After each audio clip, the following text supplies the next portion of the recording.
आप कहेंगे महाराज जी कोई पाखंड कर रहा है, तो अरे पाखंडियों का सब जो लेखा जोखा सब ठाकुर जी देखेंगे, आप मत करो ना अपनी तरफ से। इसके पीछे कथा आती है भक्तमाल में कि एक राजा था, उसको सिर में बहुत तेज दर्द रहता था। तो एक वैद्य जी ने कहा कि मानसरोवर नाम सुना, कैलाश मानसरोवर, बोले वहां हंस रहते हैं, उनमें से किसी हंस का हृदय यदि लेके आओगे, उस हृदय को पीस करके एक लेप बनेगा, वो लेप राजा के माथे पर जब लगेगा तब इनका रोग दूर होगा। सैनिकों को बोल दिया जाओ मानसरोवर से हंस को लेके आओ। तो सैनिक लोग जब गए तो हंस दूर दूर भाग गए, सरोवर के अंदर नहीं आए। सैनिक बहुत देर तक डेरा डाल के पड़े रहे, कब हाथ लगेंगे, तभी देखा कि कुछ जटाधारी तिलकधारी कुछ बढ़िया महात्मा वहां आए और वो हंसों को अपने हाथ से कुछ पवाने लगे। तो संत हंस जो है भीतर से बाहर आ गए और उनके हाथ से दाना चुगने लगे। तो उन सैनिकों ने सोचा कि हमारी वेशभूषा के वजह से भाग जाते हैं, हम संत बन के आएंगे तो ये आ जाएंगे। तो सैनिक भी संत बन के आ गए और उन हंसों को ऐसे दाना दिखाने लगे। तो कहते हैं कि वो हंस आपस में चर्चा कर रहे हैं कि ये वही सैनिक हैं जो कल पकड़ रहे थे, आज संतों का रूप धारण करके आए हैं।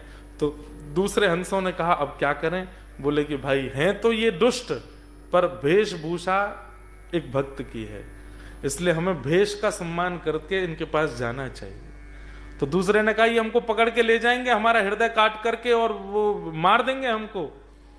बोले कोई बात नहीं, ठाकुर जी न्याय करेंगे ना कि हमने भक्त भेष का सम्मान किया, चलो। तो जानबूझ करके उन हंसों ने अपने आप को उन सैनिकों के हवाले कर दिया।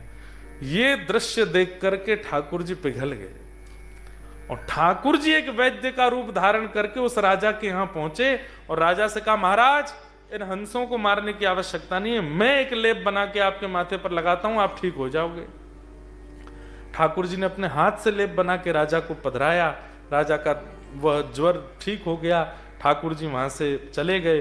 तब हंसों ने उस राजा को उपदेश करते हुए कहा तुमको पता है कि वो वैद्य कौन थे? बोले कौन थे? बोले साक्षात भगवान थे। हमारी भक्त रूप पर निष्ठा देख करके ठाकुर जी वैद्य बन करके आए। सोचिए, कोई केवल भक्त के चोला में है और भीतर महाराक्षस है। अरे सिया जी, हमारी परम्बा जगदम्बा सीता जी, वो जानती नहीं थी कि ये रावण है, और यदि वो यही नहीं जानती थी कि ये रावण है तो वो सीता जी कैसी? वो सब जानती हैं, उनके नेत्रों के आगे आने वाली हर परिस्थिति बता देती है। अरे वो प्रथम दिन ही पुष्प वाटिका में देख करके राम जी को पहचान गई थी कि यही परमात्मा है, यही धनुष भंजन करेंगे, यही मेरा वर्ण करेंगे, मुझसे विवाह करेंगे। इतना परख रखने वाली जानकी जी रावण को नहीं पहचान पाई?